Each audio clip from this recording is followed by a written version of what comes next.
எங்களை 2 எம்எல்ஏ தான் அப்படின்னு சொல்லி நீங்க யாரும் புறக்கணித்து விடாதீர்கள். தவிர்க்க முடியாத சக்தி அப்படின்னு அவர் சொல்ல விரும்புகிறார். இடையில இந்த 2026 தேர்தலை ஒட்டி அவருடைய செல்வாக்கு குறைந்து விட்டது. இப்போ அது இல்லை என்று காட்டுவதற்காக மூச்சு திணறல் அவருக்கு எப்பவுமே இருக்கு. தவேகாவோடு கூட்டணியில இருக்கிறோம், எதிர்காலத்திலேயும் இருப்போம். ஆளும் கட்சியாக விசிக வரும். விடுதலை சிறுத்தைகளும் தமிழக வெற்றி கழகமும் அரசியல் களத்தில் இணைந்தே பயணிக்கும்.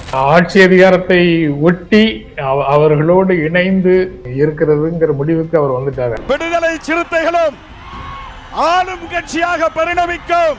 ஆளுநர் ஷானவாஸ் பங்கேற்கவில்லை. அவருடைய நிலைப்பாட்டின் மீது தலைமை அதிருப்தியோடு இருக்கிறது. அவராக வெளியேறணும்.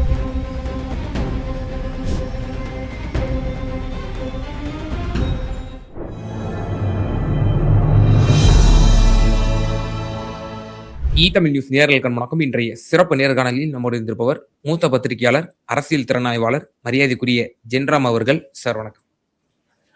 வணக்கம் ஹக்கீம் சார். விடுதலை சிறுத்தைகள் கட்சியினுடைய தலைவர் திருமாவளவன் அவர்களுடைய பிறந்த தினத்தன்று தமிழ் தேசிய எழுச்சி மாநாடு நடைபெற்றது. இதுல தீர்மானங்கள், அவர் பேசிய சில குறுகிய நேரம், இவைகள்லாம் நான் அடுத்த கேள்வியை வைக்கிறேன். ஒரு அரசியல் கட்சி எந்த அளவுக்கு தங்களோட தொண்டர்களை ஒரு கட்டுக்கோப்போட, ஒரு கிட்டத்தட்ட ஒரு 1/4 நூற்றாண்டு கடந்த ஒரு கட்சி விடுதலை சிறுத்தைகள் கட்சி. நேற்று நடந்த அந்த சம்பவங்கள் எல்லாம் ஒரு ஸ்டாம்பீட்டுக்கு நிகரான ஒரு கட்டுக்கடங்காத ஒரு கூட்டம். அவர் மயக்கம் வர்ற மாதிரி ஆயிட்டாரு. அவருக்கு தண்ணியை கொடுத்து அவரு ஒரு மாதிரி ஆயிட்டாரு. அவருக்கும் வயது கிட்டத்தட்ட 64-65 வயது ஆகுது. அவரும் இயலாமல் அப்படிப்பட்ட ஒரு கட்டுக்கடங்காத ஒரு கூட்டம். எப்படி அதை பாக்குறீங்க? முதல்ல பிறந்த நாள் வாழ்த்துக்களை முதல்ல தோழர் திருமாவளவனுக்கு ஷேர் பண்ணிக்கிறேன் உங்க மூலமாக. அவர் இதுவரைக்கும் பிறந்த நாள் விழாக்களை எல்லாம் பெரியார் திடல்ல அல்லது காமராஜர் அரங்கத்துல அப்படின்னு ஒரு அரங்கத்திற்குள்ள வச்சிருந்தாரு. அப்போதும் அவர் மீது பாசம் கொண்ட அவருடைய தோழர்கள், அவருடைய கட்சி தொண்டர்கள் அங்க பெரிய அளவுல கூட்டமாக வருவாங்க, உண்மைதான். ஆனா மாநாடாக இதுவரைக்கும் அவர் நடத்தல. இப்போ பெரிய பெரிய கூட்டங்களை மக்களிடத்துல காட்டும் தமிழக வெற்றி கழகத்தோட கூட்டணியில இருக்கிறாங்க. அதனால அவங்களும் அத மாநாடு மூலமாக மீண்டும் தங்களை வெரி மச் அலைவ், எங்களை 2 எம்எல்ஏ தான் அப்படின்னு சொல்லி நீங்க யாரும் புறக்கணித்து விடாதீர்கள், தவிர்க்க முடியாத சக்தி அப்படின்னு அவர் சொல்ல விரும்புகிறார். அதையே பேசும் போதும் குறிப்பிட்டிருக்கிறாரு, தமிழ்நாட்டுல தனிப்பெரும் சக்தியாக வளர்ந்திருக்கிறோம்னு. அந்த மாதிரி அது அவருடைய கேடஸை உற்சாகப்படுத்துவதற்காக, ஊக்கப்படுத்துவதற்காக சொல்லலாம். ஏற்கனவே 25 ஆண்டுகளாக இருக்கிறாங்க. இப்போதும் தவேகாவோட ஆட்சி அதிகாரத்தை பகிர்ந்து கொண்டுதான் இருக்கிறாங்க. கடந்த காலங்களில் அதிகாரத்தை நேரடியாக பகிர்ந்து கொள்ளவில்லை, அமைச்சரவையில் இடம்பெற்று பகிர்ந்து கொள்ளவில்லை. ஆனா எப்போதும் ஆளும் கட்சியோடு தான் இருந்திருக்கிறாங்க. ஜெயலலிதாவோட தான் அவங்க ஆட்சிக்கு வந்த உடனே 2006 கொஞ்ச நாள் இருந்துட்டு சில மாதங்களிலேயே திரும்ப திமுக கூட்டணிக்குள்ள வந்துட்டார். மற்றபடி அவங்க பெரும்பாலும் சார்ந்துதான் இருக்கிறாங்க. அதுக்கு கோட்பாட்டு நியாயங்களையும் அவர்கள் சொல்கிறார்கள். அதே சமயம் போராட வேண்டும், போராடுவதன் மூலமாக ஒரு அழுத்தம் கொடுத்துதான் இப்போதைக்கு நம்ம கோரிக்கைகளை வென்றெடுக்க முடியுங்கிற நம்பிக்கையையும் பேசுறாங்க. அது அந்த இரண்டுக்கும் இடையிலான ஊசலாட்டம் அந்த கட்சிக்குள்ள இருக்கு அப்படிங்கிறது அவ்வப்போது வெளிப்பட்டு கொண்டே இருக்கிறது. ரெண்டையும் சைமல்டேனியஸா பேலன்ஸ் பண்ணலாம்னு நினைக்கிறாங்க. ஆனா அது சில சூழல்கள்ல அது கொஞ்சம் தடுமாற்றமாக போய் முடிந்து விடுகிறதுங்கிறத 2026 ரொம்ப நல்லா பார்க்க முடியுது. மற்றபடி நீங்க குறிப்பிட்ட மூச்சு திணறல் அவருக்கு எப்பவுமே இருக்கு. அவரு அலுவலகத்துல இருந்தா கூட ஒரு நாள் கூட அவரால் தனியாக அவரோட 2-3 தோழர்களோட பேசுறதுக்கான வாய்ப்புங்கிறது அவருக்கு ரொம்ப கிடையாது. அவருடைய ஒரு திறந்த புத்தகம் அப்படிங்கிற மாதிரியான ஒரு சிச்சுவேஷன் தான். முக்கியமான மீட்டிங் எதை நடத்தணும்னா அவர் அலுவலகத்தை விட்டுட்டு அவர் தங்கி இருக்கிற இடத்தையும் விட்டுட்டு அவர் எங்கேயாவது வெளியில அறை எடுத்து தங்குனா தான் யாரையாவது சந்திச்சு பேச முடியுங்கிற அளவுக்கு அவருக்கு அந்த நெருக்கடிகள் எல்லாம் கடந்த காலத்திலயும் இருந்திருக்கு. முக்கியமான அரசியல் நிகழ்வுகள் நேரத்துல அப்படிதான் அவரை சந்திக்க முடியும். மற்றபடி நார்மலான நாட்கள்ல அவரை சுத்தி எப்போதும் ஊர்ல இருந்து வர்றவங்க எல்லாரும் ரொம்ப உரிமையோட அவர்கிட்ட போய் அவர்கிட்ட அவங்களுடைய விருப்பம் அந்த ஏரியால நடக்கக்கூடிய பிரச்சனைகளை சொல்லி அல்லது அவரிடமிருந்தே திரும்ப ஊருக்கு போறதுக்கு பணமும் வாங்கிட்டு போற பல காட்சிகளை பல பத்திரிகையாளர்கள் அவரோட இருக்கும்போது பார்த்திருக்க கூடும். அப்படிதான் இருக்கிறாரு. அதனால அவருக்கு இடையில இந்த 2026 தேர்தலை ஒட்டி அவருடைய செல்வாக்கு குறைந்து விட்டது. அவருடைய வாக்காளர்கள் எல்லாம் டிவிகேக்கு போயிட்டாங்க அப்படின்னு ஒரு பேச்சு இருந்தது. அப்படி ஒரு பேச்சை திறமையாக டிவிக்கே விதைக்கவும் செய்தார்கள். உங்களோட ஒரு 20 பேர் தான் இருக்காங்க, மீதி எல்லாரும் எங்க கிட்ட வந்துட்டாங்க அப்படின்னு ஒரு திறமையாக ஒரு கருத்தோட்டத்தை மக்கள் மத்தியில விதைக்கவும் செய்தார்கள். இப்போ அது இல்லை என்று காட்டுவதற்காக அவர் இந்த மாநாட்டை நடத்தியிருக்கலாம். அந்த மாநாட்டுக்கும் தவேகாவுடைய உதவியும் இருந்திருக்கலாம் அப்படின்னு நினைக்கலாம். அதாவது வாக்குகளை தவேகாவுக்கு போட்டாலும் மாநாட்டுக்கு விசிக கூட்டுற மாநாட்டுக்கு வரலாம் அப்படின்னு வந்திருக்கலாம். அல்லது இந்த இடைப்பட்ட நாட்கள்ல நடந்த நிகழ்வுகள்ல நம்ம உறுதியாக திருமாவளவன் பின்னால நின்று அவரை ஆதரிக்க வேண்டும் என்று அவர் கட்சி மீது அனுதாபம் கொண்டவர்கள் நினைச்சிருக்கலாம். அவருக்கு திமுகவோடு ஒரு முரண்பாடு இருக்குல்ல, அந்த முரண்பாட்டுல நம்ம திருமாவளவனை ஆதரிக்க வேண்டும்னு அவருடைய ஆதரவு சக்திகள் அவருக்கு பின்னால நிற்கலாம். அதனாலேயே அந்த கூட்டம் வந்திருக்கலாம் அப்படின்னு தோன்றுகிறது.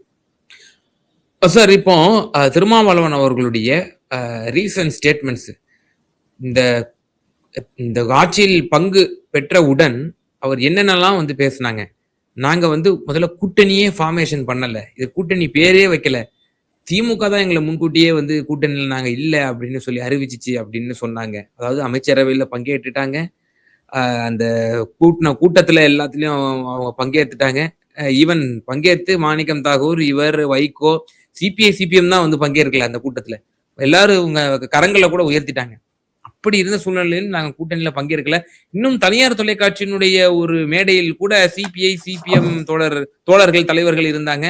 திருமாவளவன் அவர்களும் என்ன சொன்னார், நாங்கள் எப்போது வேண்டுமானாலும் இந்த அமைச்சரவையில் விட்டு வெளியே வருவோம் அப்படின்ற அளவுக்கு கூட பேசினாங்க. அப்ப நமக்கெல்லாம் வியப்பா இருந்துச்சு. ஓ பரவாயில்லையப்பா, கொள்கையை தான் முன்னிலைப்படுத்துறாங்களோ அப்படின்ற ஒரு உறுதிப்பாடோட இருக்காரு திருமாவளவன் அவர்கள் அப்படின்னு நம்ம நினைச்சிட்டு இருந்தோம். ஆனா இன்னைக்கு அதை உடைச்சிருக்காரு. தாவேகாவோட தான் நாங்க கூட்டணி, வரக்கூடிய தேர்தல்கள்ல அப்படிதான் சந்திப்போம் அப்படின்னு சொல்லியிருக்கிறாரு. அப்போ இந்த ஆட்சி அமைந்து 100 நாட்கள் ஆகுது. 100 நாட்கள்ல மாற்றி மாற்றி பல விஷயங்களை பேசியிருக்கோம். மொத்தமா முரண்பாட்டினுடைய மொத்த வடிவமா அந்த அனௌன்ஸ்மெண்ட்டை பார்க்க வேண்டியது இருக்கா, எப்படி பாக்குறது? ஆட்சி அதிகாரத்தை ஒட்டி அவர்களோடு இணைந்து இருக்கிறதுங்கிற முடிவுக்கு அவர் வந்துட்டாரு. அதுல ஒன்றும் பிரச்சனை இல்லை. அதாவது அவர் எடுக்கக்கூடிய முடிவு தான், அவர் கட்சி எடுக்கக்கூடிய முடிவு தான். ஆனா ஆட்சி அதிகாரத்திற்கு முன்னால இருந்த நிலையிலிருந்து இது எவ்வளவு தூரம் மாறுபட்டது அப்படிங்கிறது பலருக்கும் புரியும். ஆனா எனக்கு அதுல இடையில வர்ற அந்த இடைப்பட்ட காலத்துல நடந்த ஒரு நிகழ்வு என்னன்னா, இந்திய கம்யூனிஸ்ட் கட்சி, மார்க்சிஸ்ட் கம்யூனிஸ்ட் கட்சி, விடுதலை சிறுத்தைகள் மூன்றும் இணைந்தே முடிவுகளை எடுக்கும் அப்படின்னு அந்த ஆட்சிக்கு ஆதரவு தெரிவிக்கக்கூடிய நிலை எடுக்கும் போது ஒரு தியரியை சொன்னார்ல. கிட்டத்தட்ட இடதுசாரி கட்சிகளில் ஒன்றாகத்தான் விசிகாவை நானும் ரொம்ப நாளா கருதிட்டு இருக்கிறேன். ஆனா அதுல இருந்தும் ஒரு ஷிஃப்டுக்கு போயிட்டாரு அப்படின்னு இப்ப தோன்றுகிறது. ஏன்னா இடதுசாரி கட்சிகள் இவங்களோட வருவாங்களா மாட்டாங்களாங்கிறத பற்றி கவலைப்படாம தவேகாவோடு கூட்டணியில இருக்கிறோம், தவேகாவோடு எதிர்காலத்திலையும் இருப்போம், ஆளும் கட்சியாக விசிக வரும் அப்படின்னு சொல்றாரு. ரைட், அதெல்லாம் விஷ்ஃபுல் திங்கிங். அதுக்கு ஒரு கட்சிக்குள்ள பேச வேண்டிய செய்திகள் அவர் பேசுறாருன்னு எடுத்துக்கலாம். ஆனா இப்போ அந்த கூட்டணிக்குள்ள திருமாவளவனுடைய நிலைப்பாட்டை ஆதரிச்சு சேர்ந்தே முடிவெடுக்கக்கூடிய இடத்துல சிபிஐ சிபிஎம் இருக்கா அப்படிங்கிறது தெரியல. அல்லது அவங்க என்ன வேண்டுமானாலும் முடிவெடுத்துட்டு போட்டோம், அவங்க வெளியில இருந்து ஆதரவுன்னு சொல்றாங்க. நான் வெளியில இருந்து ஆதரவுங்கிறத ஏற்கல. அமைச்சரவையில பங்கேற்கணும். அது இன்னும் இறுக்கமான ஒரு கூட்டணியாக வளர வேண்டும் அப்படின்னு அவர் நினைக்கிறாரு. அதுதான் இந்த நேற்றைய அறிவிப்புகள்ல அதுதான் தெரியுது. அதிகாரத்தை நேரடியாக மக்களிடமிருந்து பெறுவதற்கு முடியவில்லை என்றாலும் இது போன்ற சர்க்கம்ஸ்டான்சியல் லாட்டரிகளை பயன்படுத்திக் கொள்வது, சூழல் ஒரு அது அது அது ஒரு வாய்ப்பை, நல்வாய்ப்பை வந்து ஒரு சூழல் கொடுக்குது. அந்த சூழல் கொடுக்கக்கூடிய நல்வாய்ப்புகளை பயன்படுத்திக் கொள்வது அப்படிங்கிற ஒரு முடிவுல அவங்க இருப்பதும் அதுல இருந்து வெளிப்படுகிறது. சார், ஒரு கட்சி தாவேக்காங்கிறது ஒரு பிரைமரி ஃபோர்ஸா உருவெடுத்துருச்சு.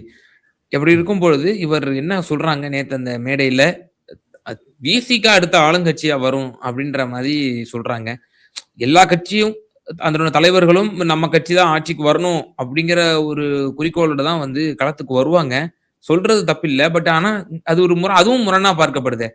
கூட்டணியிலயும் இருப்போம், நம்ம அமைச்சரவையில பங்கேற்றிருக்கோம், ஒரு சபார்டினேட்டா இருக்கிறோம். ஆனா நாங்க வந்து ஆட்சியில வந்து நாங்க அடுத்து நாங்க பிடிப்போம், எங்கள் தலைமையில ஒரு ஆட்சி நடக்கும் அப்படின்னு சொல்றது, இது ஏதோ சம்திங் ஒரு விஜய்க்கோ அல்லது அவங்க சார்ந்த நிர்வாகிகள், குறிப்பா ஆதவர்ஜினாவுக்கே இந்த மெசேஜ் வந்து அவர் டைரக்டா சொல்றாரோ அப்படிங்கிற பல கேள்விகள் இந்த ஸ்டேட்மெண்ட்ல இருந்து ஒரு பார்க்க வேண்டியது இருக்கா? இல்ல, இந்த ஸ்டேட்மெண்ட் வந்து கேடர்ஸை உற்சாகப்படுத்துவதற்காக முதல் படி ஏறிட்டோம், இனி மாடிக்கும் போய் சேர்ந்துருவோம், படிப்படியாக நடந்து மாடியிலையும் போய் சேர்ந்துருவோம் அப்படின்னு சொல்வதாக புரிந்து கொள்ளலாம். பட் இந்த மாதிரி ஸ்டேட்மெண்ட்டை வந்து தவேகா கூட கூட்டணியில இருந்து கொண்டே மாணிக்கம் தாக்கூர் பேசலாம், திருமாவளவன் பேசுறாரு. அந்த மாதிரி ஒவ்வொரு கட்சிக்கும் ஒரு ஆஸ்பிரேஷன் இருக்கு. ஆட்சிக்கு வருவதற்காக, அதிகாரத்தில் இருப்பதற்காகத்தான் ஒவ்வொரு கட்சியும் நடந்துகிட்டு இருக்கு. அதனால அவங்க பேசுறதுல ஒன்றும் தப்பு இல்லைன்னு நீங்களும் நானும் சொல்ல வேண்டாம், தவேகாவே சொல்லுவாங்க. ஏன்னா இன்று கூட்டணிக்குள்ள இருக்கும்போது அவங்க அப்படி பேசும்போது அப்படித்தான் பதில் சொல்லுவாங்க. அதனால அது ஒரு பெரிய பிரச்சனையாக நான் நினைக்கல. அதுல வந்து மெசேஜ் இருப்பதாகவும் நினைக்கல. ஏன்னா இன்றைக்கு தேதியில திராவிட முன்னேற்ற கழக கூட்டணியில் இல்லாத ஒரு சூழல்ல திருமாவளவன் திரும்ப அந்த கூட்டணிக்குள்ள போக முடியுமா முடியாதா அப்படிங்கிறது வேறு பிரச்சனை. அதுக்கு அவசியம் இருக்கா இல்லையா அப்படிங்கிறதும் வேறு பிரச்சனை. அவங்க தவேகா கூட தான் இருக்கிறதுன்னு முடிவு பண்ணியாச்சுன்னா அவங்க வந்து என்ன பேசினாலும் தவேகாவோட அவங்க அஜெண்டாவுக்குள்ள இயைந்துதான் போவாங்க. பெரிய அளவுல அதற்கு முரணான ஒரு நிலைப்பாட்டை அவர் எடுக்க மாட்டாரு. ப்ரொவைடட் பாரதிய ஜனதா கட்சி அவங்க எல்லாம் நேரடியாக வந்து வேறு சில நடவடிக்கைகள்ல இறங்கும் வரை இந்த இந்த பிரச்சனையில எதுவுமே இருக்காதுன்னு நினைக்கிறேன். அவங்க நேரடியாக வரும்போது விஜய் என்ன ஸ்டாண்ட்ல தொடர்ந்து நீடிக்கிறார் என்பதை பொறுத்து தான் அதுக்கப்புறம் தான் அந்த பிரச்சனைகளை பார்க்கணும். இப்போதைக்கு எல்லாருடைய அரவணைப்போடவும் விஜய் இருக்கிற வரைக்கும், திமுக அதிமுகவை தவிர மற்றவர்களுடைய அரவணைப்போட விஜய் தவேகா இருக்கிற வரைக்கும் இவர்களுடைய பயணம் இப்படியே தான் போகும் அப்படின்னு நினைக்கிறேன். சார், இப்போ அதுல இன்னொரு நோட்டபிள் பாயிண்ட் நேற்று மாநாட்டுல வந்து முன்னணி நிர்வாகிகள் வந்து பார்ட்டிசிபேட் பண்ணல, முதன்மை செயலாளர் அதே போல பொதுச் செயலாளருமே அதுல பிரசன்ஸ்ல இல்ல அப்படிங்கிற தகவல் தொடர்ந்து வந்துட்டு இருக்கு. இதை எப்படி பார்க்கிறது? சோ நேற்று வேறு பணிகள் காரணமாக என்னால ஊடகங்கள்ல காட்சியாக அதை பார்க்க முடியல. நான் இன்று காலையில செய்திகள்ல தான் பார்த்தேன். அதுல ரவிக்குமார் பங்கேற்றதாக செய்திகள்ல போட்டிருக்கிறாங்க. அதனால ரவிக்குமார் பங்கேற்றார்னு எல்லா செய்தித்தாள்கள்லயும் போட்டிருக்கிறாங்க. அதனால அது ஒரு பிரச்சனை இல்லை. ஆளூர் ஷானவாஸ் பங்கேற்கவில்லைங்கிறதும் போட்டிருக்காங்கன்னா வேறு சில சோசியல் மீடியால அதை பற்றி செய்திகள் ஓடுது. அது இயல்பானதுதான். அவருடைய நிலைப்பாட்டின் மீது தலைமை வந்து அதிருப்தியோட இருக்கிறது. அதனால அது ஒரு இயற்கையாக ஒரு முடிவுக்கு போய் சேரும்.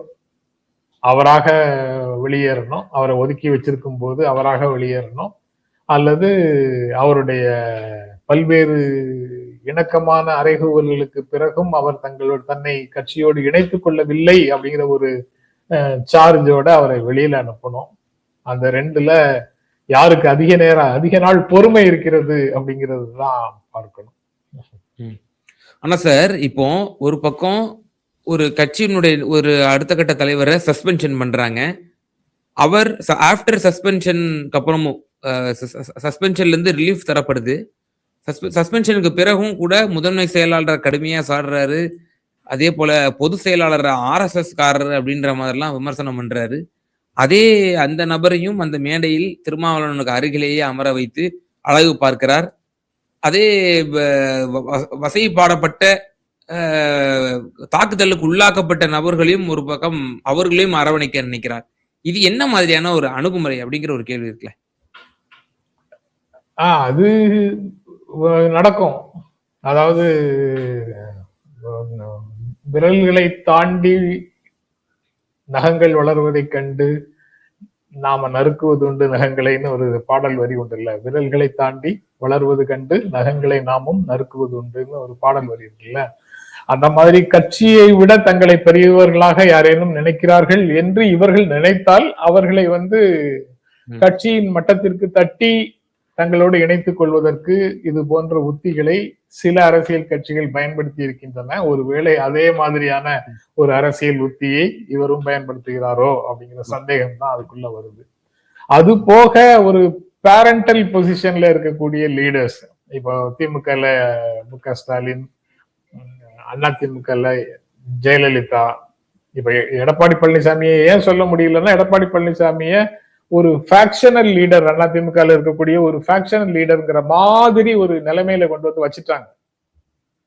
பட் இவங்கெல்லாம் ஜெயலலிதா, எம்ஜிஆர், மு.க. ஸ்டாலின், கலைஞர், இவங்க எல்லாரும் பார்ட்டியில அவங்க மற்ற எல்லாரையும் விட மேலானவர்கள், அதாவது அதிகாரமிக்கவர்கள், அவர்களுடைய தலைமையை எல்லாரும் ஏற்றுக்கொண்டவர்களாக இருக்கக்கூடிய சூழல்ல அது உள்ள வெவ்வேறு அணுகுமுறை கொண்டவர்கள் கட்சிக்குள்ள, ஒரு பெரிய கட்சிக்குள்ள அந்த மாதிரி வெவ்வேறு அணுகுமுறை கொண்டவர்கள் இருக்கக்கூடும்.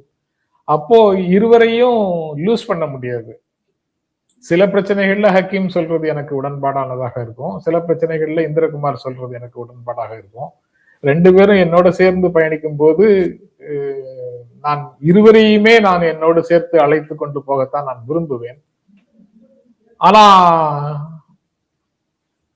அந்த ரெண்டு பேரும் கல்ல கண்ணுக்கு பக்கத்துல வச்சு பார்த்தாங்கன்னா கல்லை தவிர வேற எதுவும் தெரியாது. அப்படி இருக்கும்போது அவங்க என்னை கடுமையாக விமர்சிக்க கூடும். அந்த விமர்சனத்தை எல்லாம் அதுக்கெல்லாம் கொஞ்சம் டைம் கொடுத்து பேசிஃபை ஆகி மீண்டும் இயல்பாக ரெண்டு பேரையும் கொண்டு போக முடியுமான்னு நான் நினைப்பது இயல்பானது. அதனால அதை வேண்டுமென்றே ஊக்குவிக்கிறார் மாதிரியான செய்திகளை வேறு தலைவர்கள் செய்யலாம், வேற மாதிரி சில அமைப்புல செய்யலாம். திருமாவோட இயல்புல அந்த மாதிரி ஒரு வேலையை அவர் செய்ய மாட்டாருன்னு நினைக்கிறேன். நிச்சயமா சார். பல்வேறு விவகாரங்கள்ல எங்க நேயர்களுக்கு ரொம்ப தெளிவா உங்களோட கருத்துக்களை பகிர்ந்தீங்க. மிக நன்றி. நன்றி ஹக்கீம்.